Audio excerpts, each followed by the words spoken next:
너 내가 마음에 안 드는구나? 아닌데? 나 되게 마음에 드는데? 호의가 계속되면은 그게 권리인 줄 알아. 아우 그마 내가 무식해가 시국 그 뜻도 몰라. 뭐 아들도 아니고 변해변해 어딨노? 이런 상황을 어이가 없다 그래요. 지금 내 기분이 그래.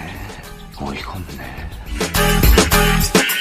시나리오 쓰고 있네 미친 새끼가.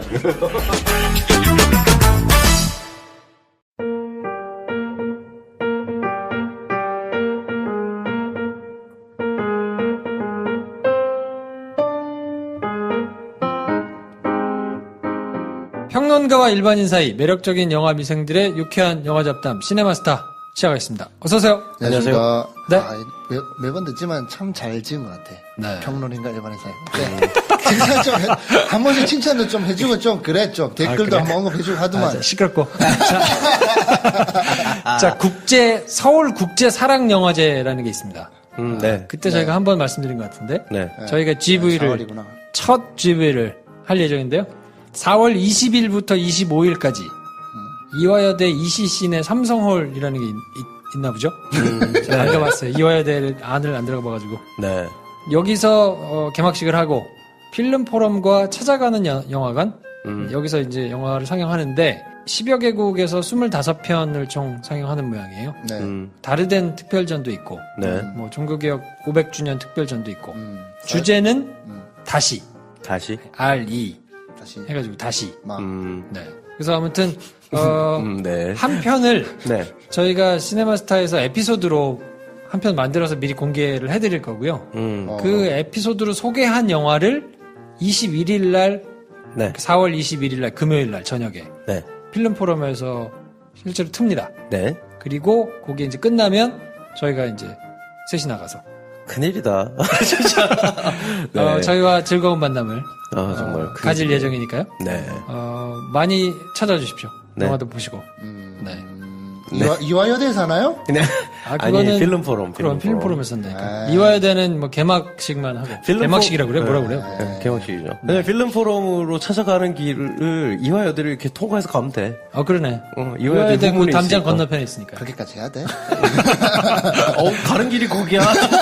그렇게 가는 거야. 오프라인 행사가 없느냐고 여쭤보셨던 분이 간혹 계셨었는데. 네. 저희가 이제 올해 첫 오프라인 행사가 될 것 같으니까요. 4월 21일 날 금요일 날 저녁에 네. 다르덴 특별전을 고르게 될 확률이 좀 높을 것 같은데 네. 영화 중에서 저희가 요거는 꼭 보시면 좋겠다 하는 영화를 추천해드리고 네. 그거에 대해서 25일을 같이 할 테니까요. 근데 사일런스는 없나요? 프로그램 하기 전에는 네. 사일런스가 나온다더라. 네. 마틴 스콜세지가 30년 역작이라더라. 네. 그래서 이거를 틀게 될 가능성이 좀 있을 것 같다라고 얘기를 하더니 쏙 들어갔어요. 왜 그럴까? 틀고 났더니 뭐 아닌 거지.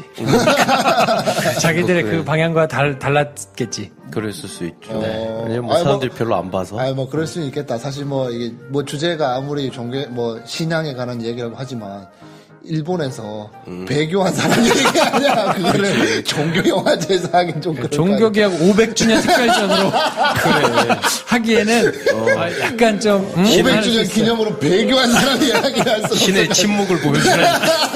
좀 그렇잖아. 그리스도 최후의 유혹 아닌 게 없잖아. 네. 감동적인 막 순교 영화 이런 거였으면 당연히 뭐 했겠죠. 근데 이게 그래요. 그 뭐 전체적인 주제는 그게 아니라 하더라도 네. 표현 자체가 그러니까 뭐 침 뱉고 밟고. 좀 그러네. 아무튼 다르덴 영화도 빡셀 텐데. 아무튼 그래서 저희가 그 25개 이제 상영하는 것 중에서요. 네. 제일 그래도 자신 있게 추천해드릴 만한 영화를 추천하고 네. 저희가 같이 준비를 할 테니까요. 네.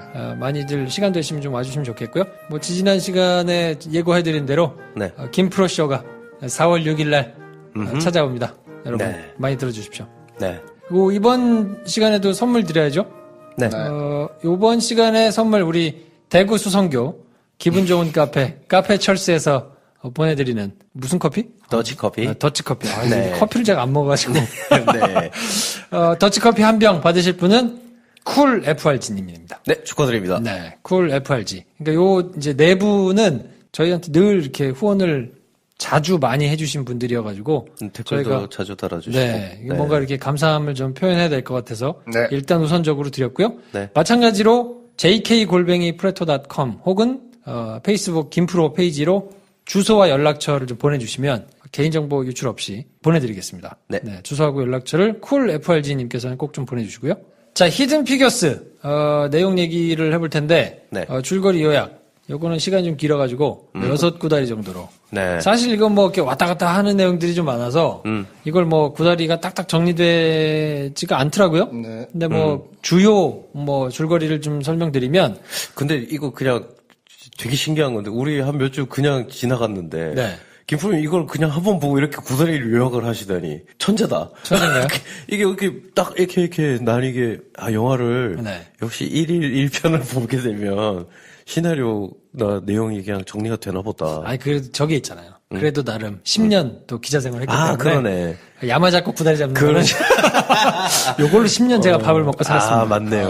사건의 전말이 이러하다. 여기 딱딱하게 정리하는 필요 없는 야마 잡는 거는 잘하는 것 같아요. 야마에도 불편할 수 있으니까 네. 주제 잡고 요약하고 뭐 이런 거는 네. 해야 살 수 있기 때문에 그래요. 요걸로 밥을 벌어 먹었던. 진짜 생각해보니까 대단하네요. 우리 그냥 지나갔었는데.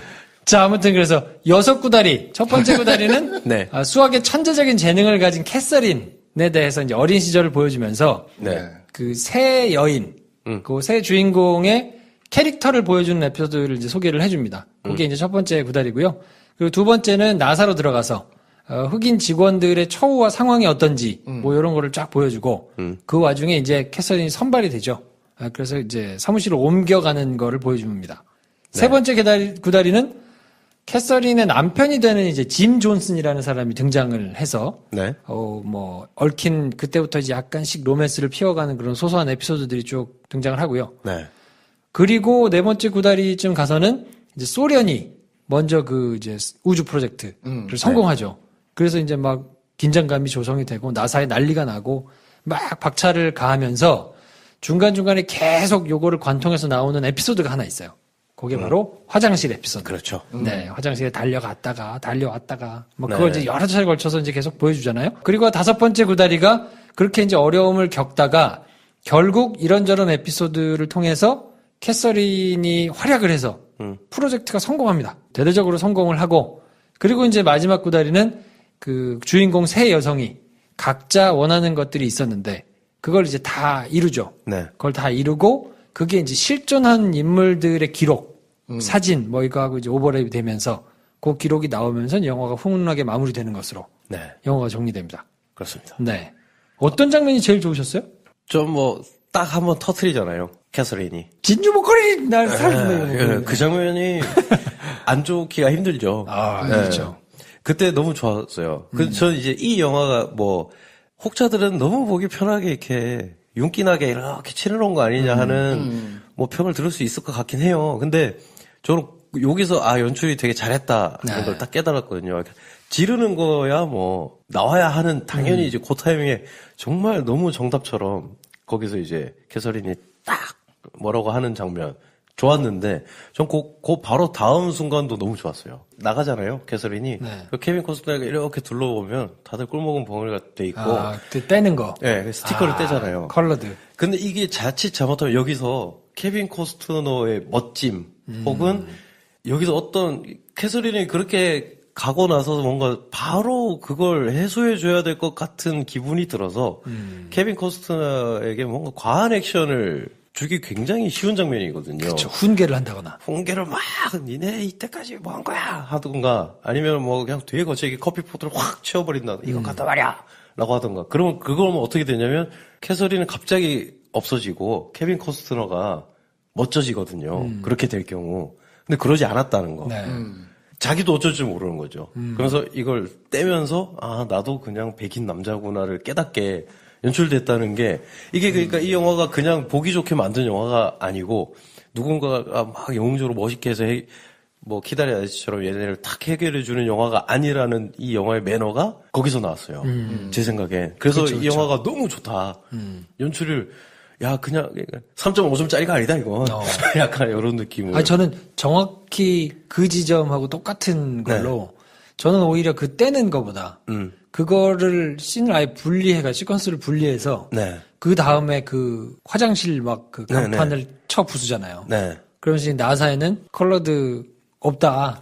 다 그냥 화장실에서 오줌 싸라. 그렇죠. 얘기를 하는 그거를 따로 떼서 집어넣고 그냥 이렇게 들고 가는 장면이 네. 오히려 막 그 커피 이거를 막 되게 궁금했거든요. 네네. 여기서 소리를 지를까? 아니면 이거를 뭐 확 그렇죠. 치워버릴까? 어떻게 할까를 이게 고민했는데 그것만 떼고 네. 이걸로 끝났어? 싶었는데 그 뒤에 걸로 마무리를 해주니까 그렇죠. 되게 네. 좋았거든요. 그러니까 이게 굉장히 그러니까 쉬운 선택을 해서 쉽게 만든 것처럼 보이지만 그래서 고민을 되게 많이 한 결과로 네. 수위 조절이 굉장히 잘 된 것 같은 바로 전형적인 예가 그 시퀀스가 아닌가. 자, 올해 영화 중에 가장 좋았다고 평가하시는 우리 황 대리님은? 저는 뭐 이게 영화상에서 이게 뭔가 엄청난 힘을 받는 장면인지는 잘 모르겠는데 개인적으로 되게 울컥할 정도로 되게 좋았던 건 뭐였냐면 연대하는 장면이었어요. 연대. 옥타비아 스펜서 도로시가 네. 그 미리 준비를 하잖아요. IBM 인터내셔널 비즈니스 머신이 들어왔다. 네. 그래서 이 얘가 1초에 계산을 이만큼 하는데 곧 우리 잡이 없어질 거다. 우리가 미리 준비해야 된다. 그래서 미리 준비해 놓고 있잖아요. 네. 그리고 자기는 또 슈퍼바이저가 되고 싶은 개인적인 또 욕심도 있고. 근데 이 상황에서 뭔가 자기한테 이제 필요 없고 이제 당신이 컴퓨터를 할 줄 안다면서 슈퍼바이저로 와라고 했을 때 혼자 안 가고 그 같이 일했던 동료들을 데리고 가는 장면이잖아요. 그때 아주 멋있죠. 네. 이게 되게 뻔한 장면이거든요, 사실. 근데 그 장면이 정말 뻔한 장면에 할 법한 대사를 하고 과하다 싶을 정도로 멋있게 찍혀 있는데 진짜 멋있어요. 다 같이 거나 우리나라의 그런 영화도 생각날 만큼 슬로우 모션으로 딱 일렬로 쭉 횡으로 딱 서서 걸어가는 그 장면. 프리즌. 프리즌에 맞잖아. 멋있잖아. 횡으로 가진 하죠. 프리즌. 마이클 베이도 횡으로 가고 막 그러는데 슬로우 모션으로.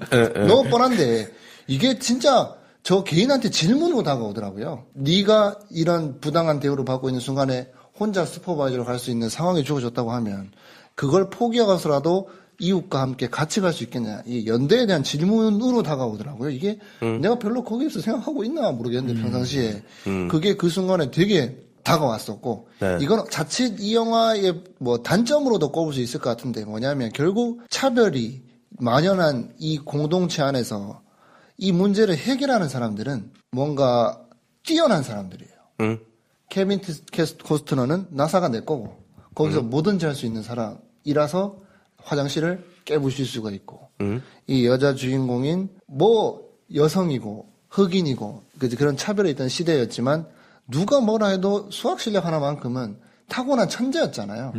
그래서 이런 능력과 능력이 만나서 능력이 능력을 알아봐주는 그 상황 안에서 차별이 해결이 돼서 자칫 엘리트만이 뭔가 이런 상황에서의 부조리를 해결하는 영화로 갈 수도 있는데 거기까지 제가 생각에 깊이까지 가지는 않았는데 그냥 지금 이 시기에 저도 이 안에서 한국 영화 아니면 영화를 만들고 싶은 사람의 한 명으로서 뭔가 해야 되는 시기라고 생각하고 있는데 여기서 무언가 조정하기 위해서 남을 탓하기 전에 내 스스로 뭔가 갈고 닦는 시간이 필요하겠다.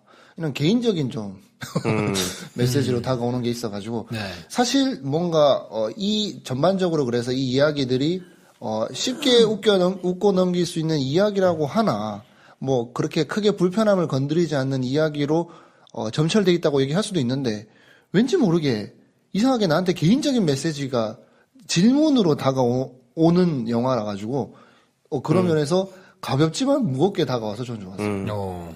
연대 꽂혔구나. 네.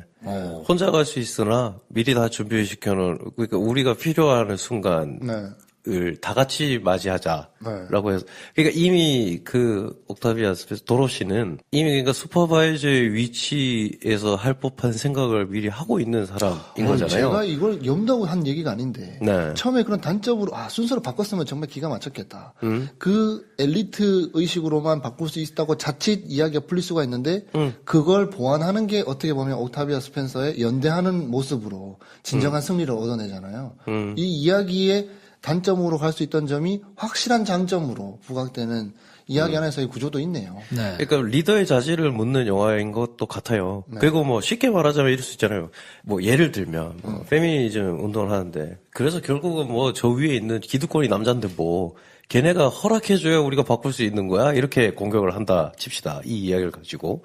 근데 저는 오히려 어떤 부분이 좋았냐면 그래서 그것마저 되지 않은 현실이 다시금 슬퍼지기도 했고 뭐냐면 이런 질문이잖아요. 능력이 있고 그걸 할 수 있는 위치에 있는 애가 바꿀 수밖에 없는 거잖아 라는 말을 달리 말하자면 그 위치에 있는 사람이 그런 능력이 있고 그리고 합리적이고 정의로운 판단을 하면 바꿀 수 없는 게 없다는 얘기가 되잖아요. 반대로 바꿔보자면. 네.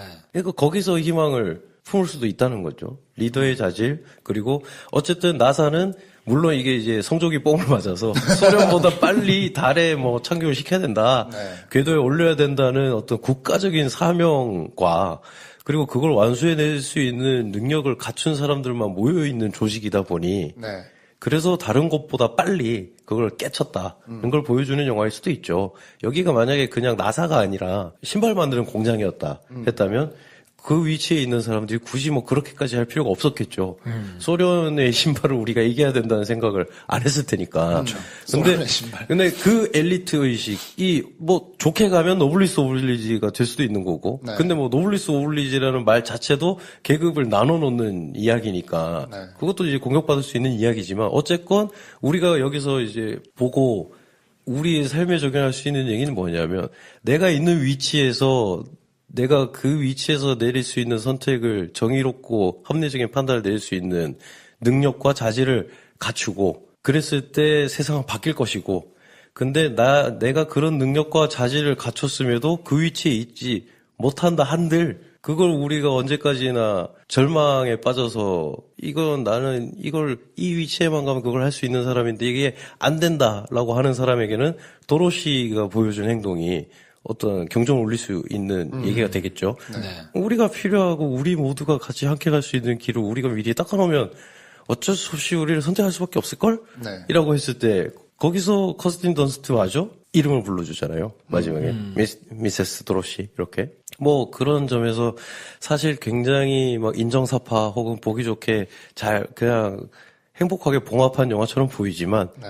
그렇다고 막 얘네가 막 떠받들어졌다던가 뭐 커스틴 던스트가 막 미안하다고 막 사과한다던가 뭐 이렇게 끝나지 않거든요. 결국 현실은 현실로 남고 현실에서 실제로 그 당시에 바뀔 수 있던 것만 바뀌었던 그 부분만 네. 보여주는 사실 굉장히 균형 감각이 있는 영화다. 균형 감각 얘기가 나와서 그런데 이게 제가 개인적으로 PD가 되고 싶은 생각이 있으니까 PD 경력이 꽤 있는 사람이 연출한 영화에서 느껴지는 저는 어떤 공통점 같은 게 있거든요. 얘기했던 게 그 균형 감각일 수도 있고 저의 언어로 하자면 되게 냉철한 게 있어요. 자기 마음이 가는 거를 되게 철저한 이성으로 누를 줄 아는 거에 보이는 게 있어요. 뭐 예를 들면 우리나라에서도 이준익 감독이 생각이 나는데 동주 영화 보면 되게 잘 만들었다는 생각이 드는데 개인적으로는 뭐 듣기로는 동주의 삶에 대해서 되게 감화 감동을 받은 게 있대요. 근데 영화를 보면 정말 동주의 삶을 너무 사랑하는 사람이 만든 이야기 같지는 않거든요. 거기서 적어도 감독이 지켜야 될 그런 일정한 거리둠이 느껴져요. 그걸 노련하게 잘해서 영화가 오히려 완성도가 빛나 보이는 그런 느낌이 저 개인적으로 있거든요. 근데 이거랑 조금 다른 게 밀정은 좀 달라요. 김주영 감독은 정말 독립투사들의 마음이 한껏 가 있는 게 느껴져요. 그래서 이게 수자식 선을 넘어버렸어 하는 네. 장면이 보이는데 밉지 않아요. 그냥 마음이 너무 갔기 때문에. 근데 그게 너무 많이 가면 아수라가 되는 것 같아. 김명수 감독의 아수라되면 정말 이 지긋지긋한 세상에서 치열하게 살아가는 사람들 얘기를 진짜 하고 싶구나. 근데 이걸 뭐 자로재지 않고 그냥 전공법으로 끝까지 가면 아수라 같은 영화가 나오는 것 같아요. 이걸 그냥 제 개인적인 평으로 나누는 건데 다시 돌아와서 이 영화로 돌아오면 이 감독, PD 커리어가 훨씬 더 많은 이 감독이 연출한 이 영화가 자칫 애정이 너무 과하게 가버리면 보는 사람으로 하여금 불편해지거나 너무 편협한 얘기로 빠질 수가 있는데 어떻게 보면 이 다루고자 하는 이야기가 중요한 걸 자기가 너무 잘 알아서 마음을 되게 차갑게 먹고 이야기를 풀면 영화 이렇게 나올 수 있는 거구나. 되게 좋은 케이스가 아닌가 저는 이런 생각이 들더라고요. 굉장히 디테일을 잘 잡아내고 그 고민한 흔적이 조금 네. 보였던 게 네. 저는 특히 딱 눈에 띄었던 장면이 그거거든요. 그 메리 잭슨 부부가 교회 끝나고 밥 먹는 네네. 그 장소에서 둘이 이렇게 약간의 언쟁을 벌이잖아요. 네, 남편은 이제 그 자유를 그렇게 신청해서 받아내는 게 아니다. 네. 자유는 투쟁해서 얻어내는 거다. 네.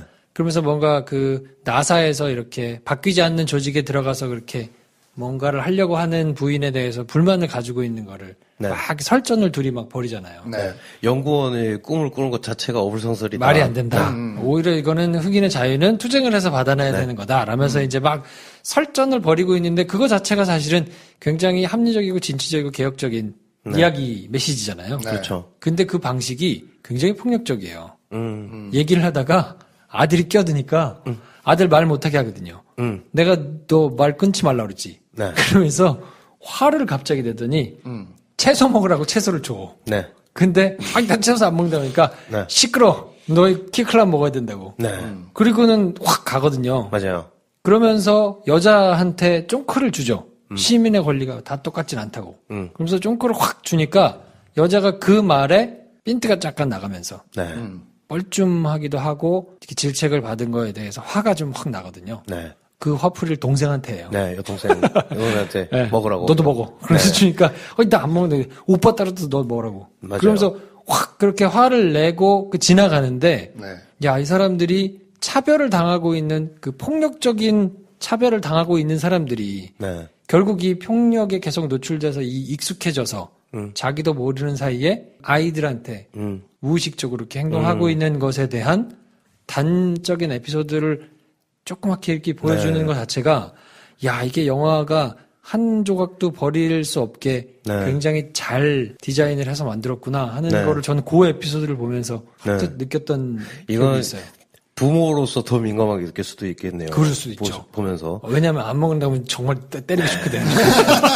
저걸 어떻게 해야 되나. 당근을 빼. 그럼 어떻게 해야 돼, 이거. 정말, 연근 안 먹는다 그렇고. 그러니까요. 막. 당근 안 먹는다 그러면, 이게 맥이, 이게 좀 아니, 그렇게. 그러면 안 돼요. 최근에 그 오이를 싫어하는 사람들의 모임 페이스북 페이지가 생겼어요.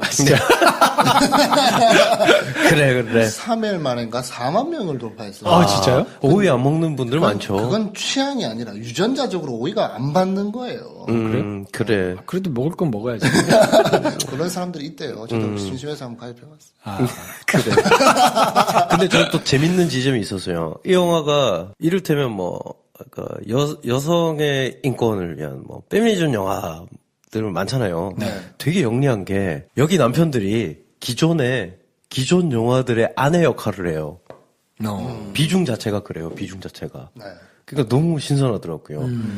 근데 그러면 정말 그냥 필요할 때만 딱딱 등장하는 우리 왜 남자 주인공이 힘들 때 아내들이 위로를 한다던가 아내와 언쟁이 심해져서 더 고뇌하게 된다던가 이런 남자 주인공 캐릭터 많이 봤잖아요. 여기 남편들은 다 그렇거든요. 그렇죠. 근데 그 한 씬이 우리가 아내 고뇌하는 남편에게 하필이면 애 학원비 줘야 되는데 왜 월급 안 갖다 줘 이러면서 바가지 긁는 아내는 봤어도 뭔가 이거를 건설적인 언쟁을 하는 사람 같은 아내는 본 적이 없는데 여기는 이제 굉장히 아내가 나사 직원이면서 남편은 적재적소에 필요할 때 아내의 고뇌와 고민을 좀 더 깊이 도달하기 위한 장치로 쓰인 남편들인데도 네. 굉장히 사람 같아요. 그러니까 그런 한 씬 한 씬이 굉장히 잘 찍혔더라고요. 네. 그래서 이게 그냥 내용이 보통이 아니다. 이런 생각을 자꾸 하게 되는. 저는 그 캐서린이 청혼받는 장면이 되게 감동적이던데. 그 장면 너무 멋있죠. 나만 그랬어요? 신선하지. 되게 신선하게 연출하기도 했고. 네. 정말 나는 네. 근래 본 영화 중에 네. 그 빤한 프로포즈를 보면서 네. 야, 이렇게 감동받아 본 적이 있었나. 네, 진짜 좋았어요. 근데 그거는 정말 그냥 별거 없는데도 울컥하더라고요. 네. 네. 그리고 저는 공이 그 장면과 그리고 이제 키스씬이 한번 나오잖아요. 그렇죠. 프로포즈 말고 키스씬 보면서 문라이트 볼 때 같은 약간 저 스스로 좀 쇼킹했는데 육감적인 게 아니라 수줍어하는 평범한 여인을 흑인으로 상상해 본 적이 없는 것 같아요, 제가. 그러네. 단 한 번도. 아니, 그 장면은 네. 어떻게 보면 그러네. 주방에서 가정적인 모습을 보이는 백인 남자의 모습을 보여줄 때 많이 나오잖아요. 네. 거의 똑같은 장면이 저는 갑자기 떠오른 왠지 모르겠는데 캐치 미 이프 유 캔을 보면 거기에 이제 치과 의사인 척을 하고 있던 시기에 네. 간호사의 그 집안에 가면 부모님이 네. 그런 모습을 보여줘요. 근데 거의 그거랑 느낌이 똑같아요. 그러네요. 그러니까 그 캐서린이 오히려 예를 들면 뭐 옥타비아 스펜서가 연기한 도로시나 네. 아니면 자넬 모네이가 연기한 역할 같은 경우는 오히려 약간 좀 캐리커처 같은데 사실은 근데 주인공 캐서린은 정말 본 적 없더라고요. 그러니까 사실 정말 너무 사람 같은데 아 그렇지 수줍어하고 부끄러워하고 그러면서 막 새침대기처럼 막 처음에 막 말실수했다고 그냥 휙 돌아서 가버렸다가 네. 그래서 너무 평범한 장면들인데 이런 걸 내가 본 적이 있나? 한 번도 본 적이 없는 것 같은데 그래서 별거 아닌 키스신도 너무 아름답게 보여지고 그러니까 이게 진짜 이걸 보면서 제가 프리즌에 더 속상했던 건데 아 이게 연출을 잘하는 거구나라는 걸 이 영화를 보면서 계속 생각하게 되더라고요. 뭐 보면 그냥 뭐 아무거나 예를 들어도 이 영화는 연출 정말 잘한 것 같다는 생각이 드는 게 화장실 가면서 뛰어가는 장면 있잖아요. 그쵸. 화장실 연출은 정말. 진짜 급한 것 같아요. 진짜 너무 급해. 그걸 그렇게 연출을 해놨어요. 나도 되게 불안할 정도로. 네. 근데 거기다 뭐 이상한 알레고리를 뒤에 심어둘 필요가 없잖아요. 그냥 화장실이 급한데 멀다. 근데 그거를 뛰어다닐 수밖에 없는데 그 모습 그냥 보여주는데 그냥 그 정석 그대로만 보여주는데도 너무 급하고 내가. 네. 그것도 음악하고 매치를 굉장히 잘해가지고. 네. 와, 정말. 음악 얘기도 할 게 많죠. 네. 정말 기가 막힌 게 그 장면이 유쾌하게 찍혀 있잖아요. 네. 그러니까 여기에 대해서 그러니까 쉽게 이렇게 말하면 안 되는 것 같은 거죠. 그러니까 나는 이 주인공이 고통받는 장면이고 이건 불합리한 장면이고 결국 얘는 여기 맞서 싸우는 이야기야 이 영화는 이라고 했을 때 불합리한 처우를 당하는 장면이 슬퍼야 하는가? 저는 근데 일견 윤리적으로 그게 맞잖아요. 얘가 힘들어하는 장면을 내가 이렇게 웃으면서 보게 만들면 안 되지 않냐라는 게 정답이잖아요, 윤리적으로. 네. 근데 그 함정에 빠져서 굉장히 무례한 영화들이 많다고요. 이를테면 도가니, 뭐 이런 영화들. 진짜 도가니를 너무 싫어해가지고. 그리고 이를테면 좀 있다가 터블복에서 돈을 후원을 받아가지고 찍겠다고 했다가 엎어진 세월호 같은 영화. 막 슬프게 막 하겠다. 저는 이게 포르노 같거든요. 근데 이 영화가 그걸 유쾌하게 했는데 그렇다고 우리가 그걸 보면서 깔깔깔 웃으면서 유쾌하게 넘어가는 게 끝이 아니란 말이에요. 이 영화는.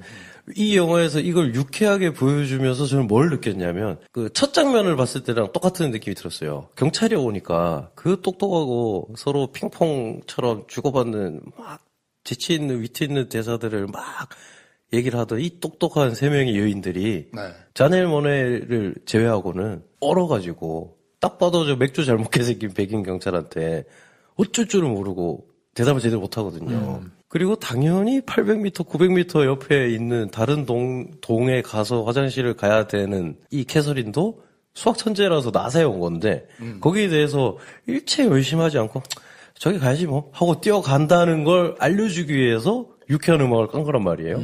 얘는 이거를 어떻게든 자기가 한번 이겨내 보려고 하고 있어. 자, 그러니까 자 마음 먹고 뛰어가보자 하고 뛰고 있는 거야. 이 심리를 보여준 거지.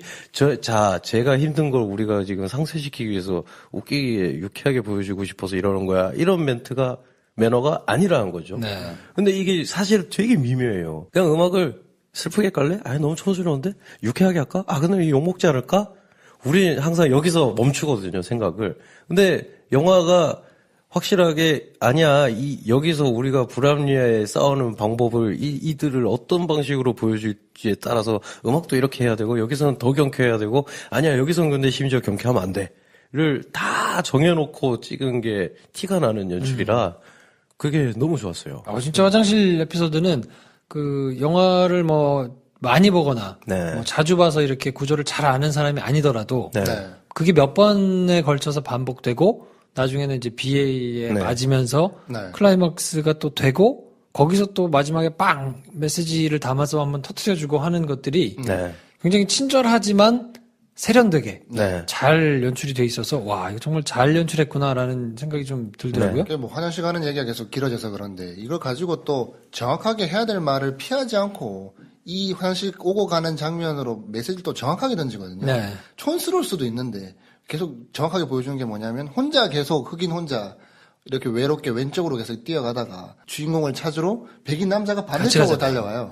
또 갈 때는 또 같이 가잖아. 그렇지. 촌스러울 수 있거든요. 근데 그 장면을 또 감춰놓지도 않았어. 전면에 들어놓고 그냥 화장실 갈 때만 풀샷으로 계속 잡아주니까. 근데 그걸 전면에 보내고 잡아라. 그냥 그 오는 그 메시지 그대로를 전달하는데 이게 어렵지 않은데 그렇다고 촌스러운 것도 아니고 너무 명확하게 나한테 다가오고 이거는 그쵸. 똑같은 게 또 화장실 간판을 깨부실 때 이게 자칫 얘기했을 때 뭐 그 케빈 코스트너가 진짜 대단한 사람으로만 비춰질 수 있는데 김프로님 아까 얘기하신 것처럼 그걸 보여주는 타이밍이나 그걸 연출한 장면 자체도 남자도 그렇다고 이걸 또 멋있게 또 깨부시진 않아요. 힘들게. 겨우 잘 안 돼.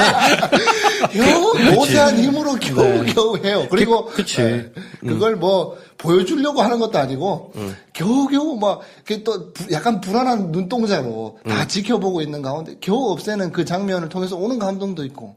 또 조용히 들고 가잖아. 안 버리고. 그러니까. 조용히 들고 가면서 맞아요. 이렇게. 그래서 이게 그 프리즌을 이어서 계속 이야기하게 되는 게 보여줘야 될 장면을 정확하게 그걸로 보여주는 게 촌스러운 게 아닌데 여기서 피해가려고 하면 이야기가 꼬이기 시작하고 연출같이 안 보이는 그런 상황이 발생하는 것 같은데 그 반면 교사가 피든 피겨스여서 너무 좋았던 것 같아요. 그 저는 거기 지금 계산원으로 이제 동쪽 건물에 딱 캐서린이 네. 딱 들어갔을 때 여직원이 한 명 있잖아요. 그 조금 기가 막힌 장면이 하나 있었어요. 처음에 칠판에 막 풀어요, 캐서린이. 그리고 화장실을 갔는데 이거 누구 풀었냐고 하니까 폴이 자기가 풀었다고 할까 말까 약간 고민하고 눈치 보는데 그때 그 여직원이 캐서린 거불이 풀었다고 얘기를 해줘요. 어쨌든 여자라는 거죠. 그러니까 말해준 거예요. 그리고 마지막에 그리고 결국은 선물을 이렇게 주잖아요. 네. 오히려 근데 거기서는 조금 아쉽긴 했어요. 그 선물 진주 목걸이를 결국은 주는데 그걸 굳이 케빈 코스트너가 준 걸로 했었어야만 했나. 그 여직원이 준 거였으면 좀 더 멋있지 않았을까. 근데 그 앞에 이제 캐서린이 여기 있을 때 그 여자 직원은 거기 있을 때는 남녀 차별을 받는다는 생각을 했을지 안 했을지 모르겠으나 그 캐서린이 그 방에 딱 들어오는 순간 내가 백인이구나. 백인 여성이구나. 그래서 내가 저 사람에 비하면 내가 메이저에 소속돼 있구나를 느낀과 동시에 그렇지. 근데 나도 여자지? 이걸 아마 느꼈을 거란 말이에요. 혼자 있을 때는 오히려 못 느끼는 걸 느꼈을 수도 있고. 그래서 이 문제를 풀어낸 사람은 캐서린이라는 걸 굳이 그녀가 말하게 했다는 거? 그것도 저는 굉장히 절묘했다고 생각이 들어요. 그러니까 영화 전반적으로 보면서 이 차별에 대해서 네. 지금이야 이제 세상이 좋아졌으니까 네. 이런 것들이 참 말도 안 되는 차별이라고 생각하지만 지금도 어떻게 보면 말도 안 되는 차별을 내가 은연중에 전혀 느끼지 못하는 방식으로 누군가한테 하고 있을 수 있겠구나. 네. 뭐 이런 게 지금 뭐 화장실, 커피포트, 뭐 경찰, 뭐 백인 학교 뭐 이런 거를 통해 가지고 지금은 사실 어떻게 보면 이럴 수가 있어 싶은 내용들이잖아요, 사실은. 네. 그러니까 그런 게 어떤 게 있을까라는 걸 좀 돌아보게 되더라고요. 네.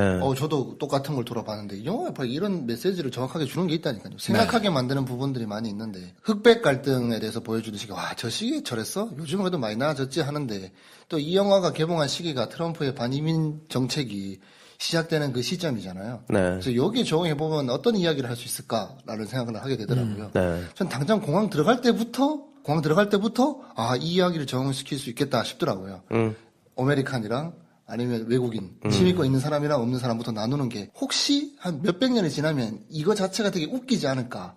국가가 나눠져 있고 시티즌십이 나눠져 있다는 것 자체가 보면서 한 몇백 년 뒤에 가서 이걸 보면 되게 웃기지 않을까.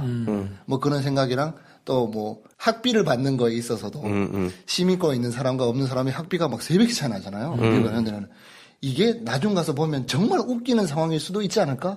뭐 그런 생각도 하게 되더라고요. 그래서 이 이야기들이 과거에나 있을 법한 차별을 보여주는 것 같지만 뭐 현재도 적용할 수 있고 미래도 되게 적용할 수 있는 되게 좋은 얘기가 아닌가 뭐 그런 생각이 들더라고. 어쨌든 그런데 이게 뭐 엘리트 의식에 대해서 얘기하는 건 아니고 이거 우리가 생각을 멈추면 안 된다는 게 굉장히 중요한 것 같아요. 네. 근데 이 영화가 약간 또 아이러니한 점이 뭐냐면 얘네가 그런 하나의 목표, 그러니까 소련을 찍어 누르고자 하는 목표가 없었으면 그토록 빨리 이 차별 철폐라는 흐름에 대처를 했을까? 나사라는 조직이 그렇잖아요. 그렇진 않겠죠. 네.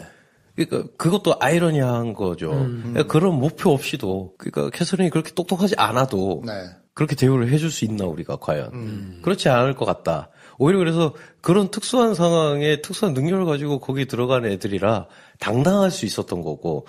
근데 보통 일반인 은연중에 차별을 받는 소수자의 입장에 있는 사람의 경우에는 과연 그게 감당이 될까? 그리고 걔를 그래서 차별을 하지 말자고 하는 말이 그 외침이 사람들에게 먹혀 들어갈까? 제 천재라서 필요해라고 하면 수긍이 될 텐데 그렇지 않으면 예를 들면 백인 학교에 들어갔을 때 그 자네 모네가 여기는 자네를 위한 수업이 아닌데요라고 했더니 걔가 굉장히 당당하게 거기 들어가서 자리를 찾아서 앉잖아요. 근데 그때 저는 두 가지를 느꼈어요. 아까 말한 것과 연결해서 얘가 나는 나사에서 이걸 하는 사람이고 이걸 위해서 법원에 가가지고 판례까지 뒤집으면서 온 사람이다라는 게 없으면 그리고 자기의 능력이 중요하다는 자각과 남이 그걸 인정해준 어떤 것이 없으면 걔가 그 교실에 과연 앉아있을 수 있나 혼자 힘으로 아무리 그게 맞다고 하는 사람들이 인증을 찍어줘도 정말 힘든 일이 아닐까? 그리고 두 번째는 그래서 주변의 사람들이 정말 중요하구나. 이 히든 피겨스의 그래서 주인공은 캐서린이지만 옆에 이 둘이 함께 있었다는 게 굉장히 중요한 것 같아요. 사실은 가장 극적인 인물은 캐서린인데 심지어 나사에서도 그래서 캐서린의 이름을 따서 건물을 새로 지었다고 하더라고요.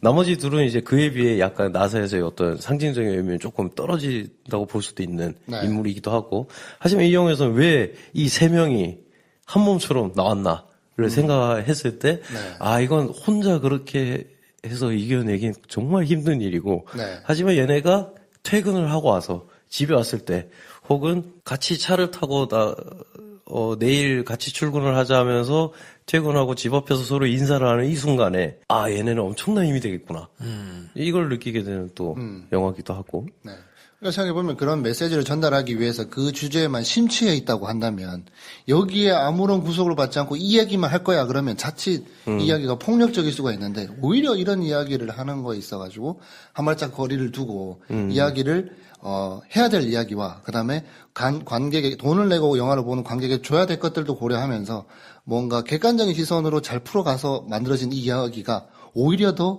진정한 그 전하고자 하는 메시지를 잘 전달한 것 같아가지고 저는 뭐 여러 부분에서 훌륭한 점이 돋보이는 그런 영화가 아닌가 생각이 듭니다. 네. 아무튼 히든 피겨스 뭐 곳곳에서 발견할 만한 것들이 많이 있고요. 저 마지막 하나만 덧붙이자면 나사와 미국이 살기 좋은 데예요. 우리나라가 더 힘들다. 이걸 확실하게 느꼈어요. 걔네 한번 삐끄덕 한 다음에 소리를 먼저 하고 그런 다음에 얘네 보고 야근하라 그러잖아요. 그 전까지 다 칼퇴야. 칼퇴를 하고 있었어. 그치, 맞아. 중간에 쉬는 시간도 있고. 쉬는 시간도 있고 얼마나 살기 좋아. 그리고 되게 가정적이더라고. 아, 그러니까. 전화를 하니까 다 전화해. 맞아.